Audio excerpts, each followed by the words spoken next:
So today I'm going to take you guys along with me while I make my chocolate zucchini cake. This is healthy and delicious, and I hope you enjoy it. So I'm using two bowls, one for the dry ingredients and one for the wet. So I'm just adding in the oat flour, so 1.5 cups of oat flour.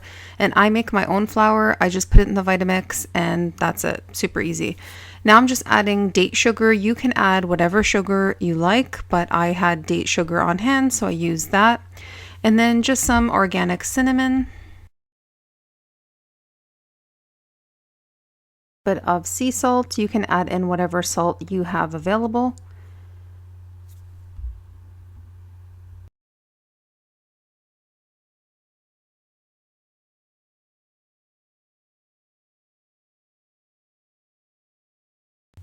And then I'm adding in my baking soda. At this point, I should have added the cacao powder, but I forgot to add it in. So you'll see that later on, I will go back and add that to my dry ingredients, and then I'm just combining it well. So now I'm just getting my wet ingredients ready and I'm adding in my applesauce. I don't use oil, so I'm using applesauce as a substitute. And then I'm adding in 1/4 cup of almond or oat milk, whatever you have. I used oat milk just because that's what I had on hand, but you can use any dairy-free milk and it will work fine. And then I'm adding in some pure vanilla. Make sure it's pure vanilla and not the artificial stuff. It makes a huge difference in the taste of your baked goods, and also pure vanilla is actually healthy.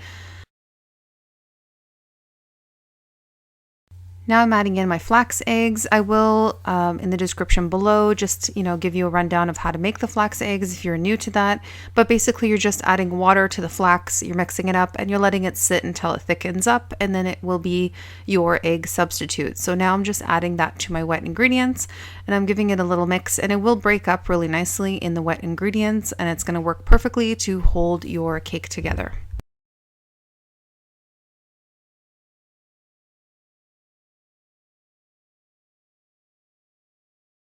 So here I am going back and adding the cacao powder because I forgot, and I'm giving it a little mix, and that's going to make our cake a chocolate cake, but in a healthy way.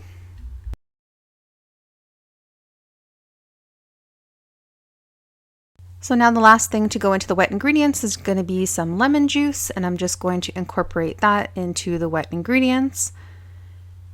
And then I'm going to add the dry ingredients into my wet. Everybody does things a little bit differently. Sometimes some people like to do the opposite. Whatever you normally do, then that's fine. But I do like adding the dry ingredients to the wet, and then I incorporate like half of it slowly, and then I add the rest in. And then just give it a mix. Don't overmix it, but make sure that everything is combined well.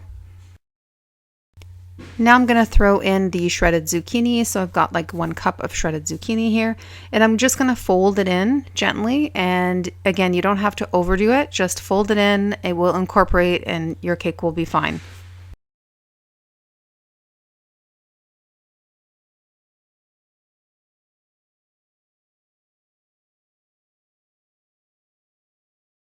So you can add it into whatever baking dish you have on hand. I just have this little square one, but again, you can even make this into muffins.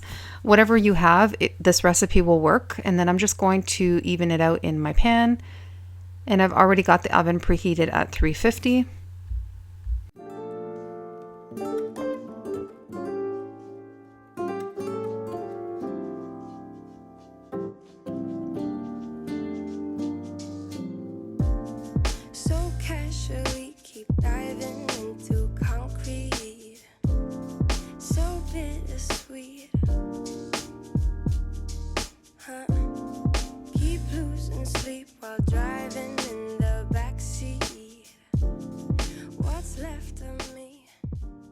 This recipe is super easy to whip up, and it's just super tasty, and at least you know that is wholesome ingredients.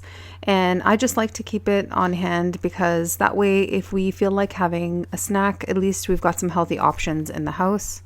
I've been on a bit of a zucchini kick lately, so I pretty much always have zucchini in the house these days. So that's what I've been using in a lot of my baked goods, and I've been cooking it up a lot.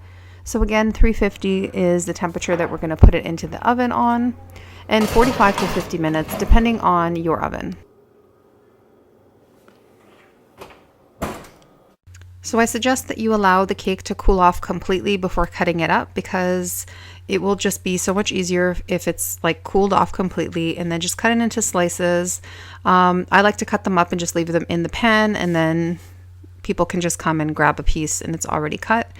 And yeah, it's just that simple. It is healthy and it is really, really tasty, and you feel like you're actually having a treat, but it's made with wholesome ingredients.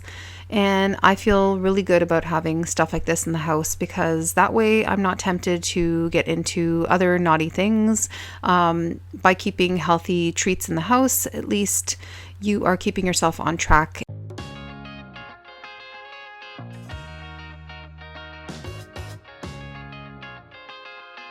Thanks so much for watching, guys. I appreciate it. And please let me know in the comments below what types of videos you would like to see. And if you have any questions, I will answer them in the comments in this video. And please don't forget to connect with me across social media. Leave my handles in the description box. Thanks so much for watching. Stay healthy, everyone.